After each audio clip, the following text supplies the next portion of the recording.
The westbound lane of I-70 is closed here from 22 Road all the way to Loman. As you can see, cars are being forced off I-70 and detoured here along Route 6. Blocking him from the jail and the real world is this fence here. And as you can see, it's not very tall. I'm only 5'3". Just to give you an idea of what a part per trillion is, it's the equivalent of dropping an aspirin into an Olympic-sized swimming pool. Gene and Glenn, Alexander is listed in fair condition here at St. Mary's Hospital.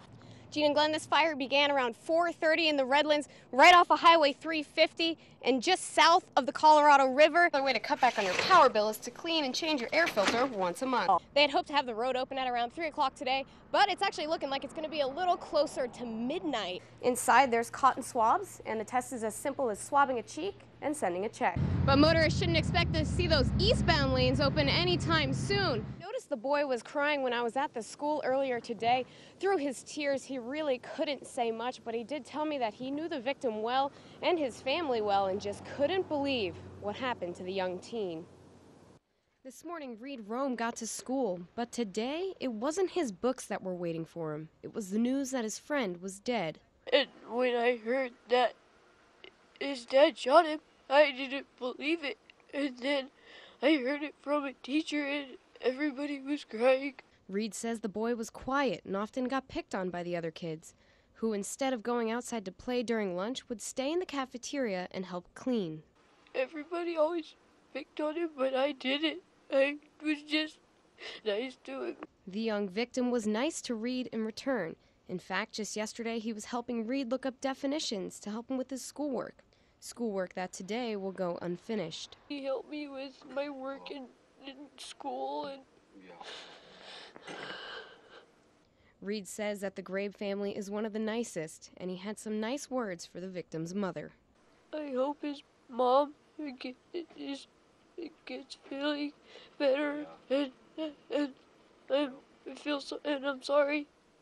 Now, the school district is doing their part to help. They have a crisis team out at Grand Mesa Middle School today to help any students and faculty who may need counseling.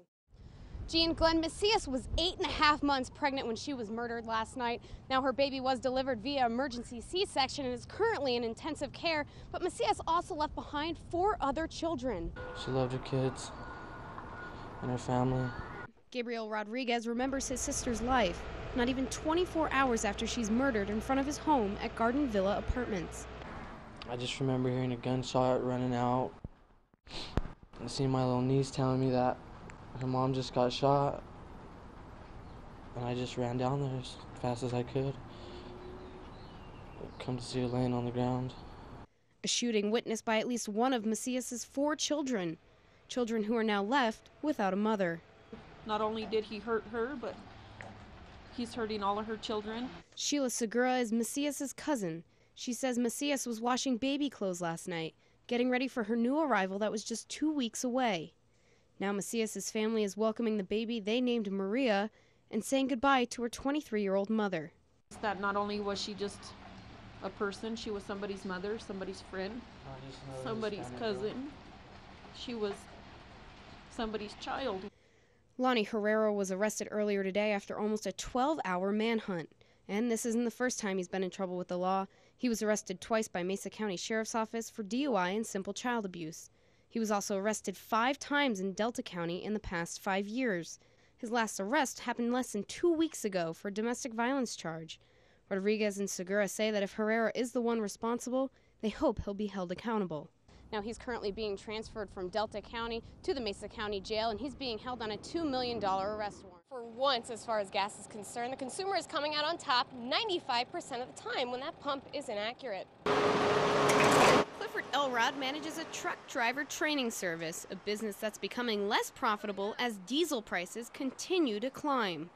The whole fleet will run about pretty close to $3,000 for a week.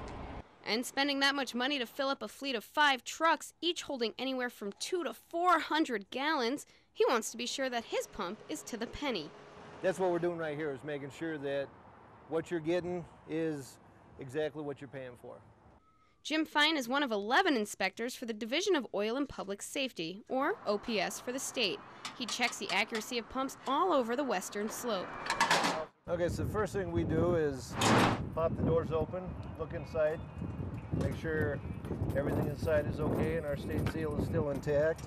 He's checking to see if the state seal is intact, just one indicator that the pump may have been tampered with.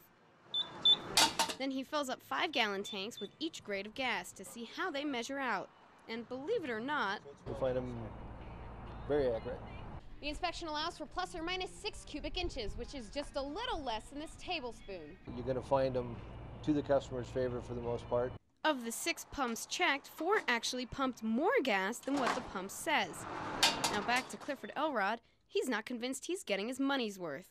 Elrod says he's heard of gas stations trying to pull one over on consumers. A lot of the companies used to do is put water their diesel fuel down. He says he's heard of stations filling 10,000-gallon tanks with 90% diesel and 10% water. But OPS checks for that. They put water paste on a stick and dunk it in the tank for 10 seconds. And if there was water in there, that would turn purple. And if that paste does turn purple, that tank would be shut down immediately and further action would be taken. But if everything checks out, you'll see an inspection notice on the tank, a sign that it all measures up.